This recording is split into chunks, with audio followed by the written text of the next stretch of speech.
Right, I'll start with a general comment. It normally takes a couple of weeks to digest a budget. You have to put all the details into forecasting models, and often the devil is in the detail. So anything I say today, I may actually say something quite different in a week's time. But we'll start with the background. The coalition government inherited an extremely bad fiscal situation by historic and international standards. There's an article I wrote in the December 2009 Economic Affairs looking at the ratios of government spending to GDP back to 1900. Take my word for it, it's extremely bad.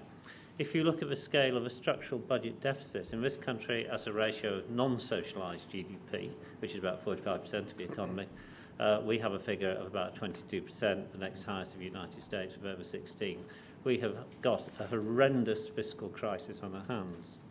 The second point is that this was not just because of recession. The share of government spending in gross domestic products, using the new OECD figures released recently, had been 40.6% in 1997 and 36.6% in 2000, when prudence was buried under Gordon Brown's patio.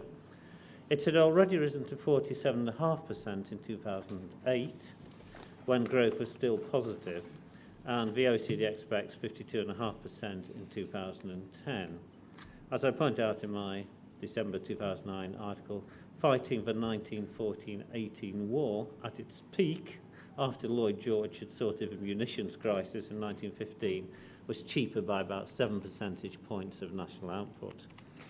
We also have a large proportion of population of working age employed by government for the peak mobilisation during the Great War.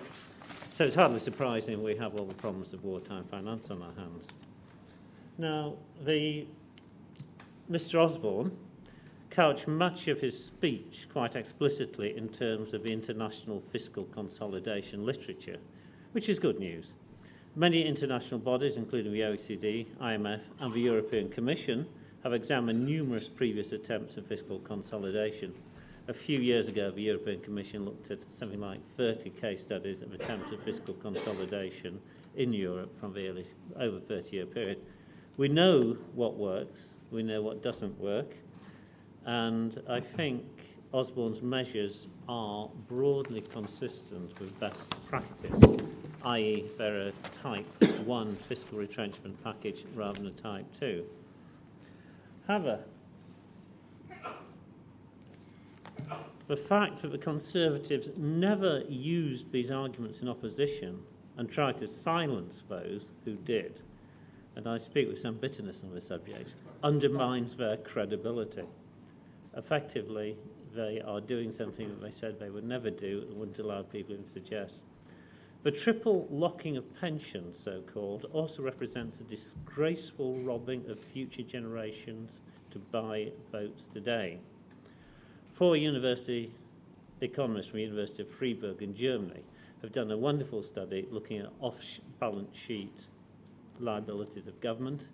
We are in by far the worst position of any developed country, with off-balance sheet liabilities of about 5 times national output.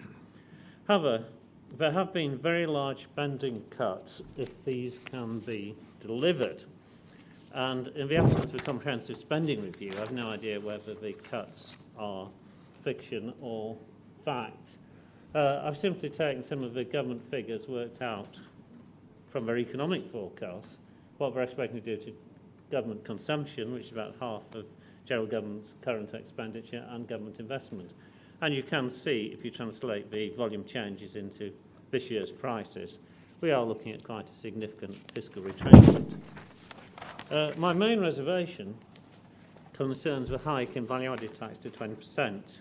Before the budget, the TPA ran a series of scenarios on my forecasting model. These suggest the UK was now wrong side of the aggregate Laffer curve. To put it simply, you can tax your way out of a 3% budget deficit when spending is 33% of GDP, but you cannot tax your way out when spending is well over 50% and deficit is well over 10%. This remains the case. In particular, rerunning the model after the budget indicates the decision to raise VAT had a number of adverse consequences.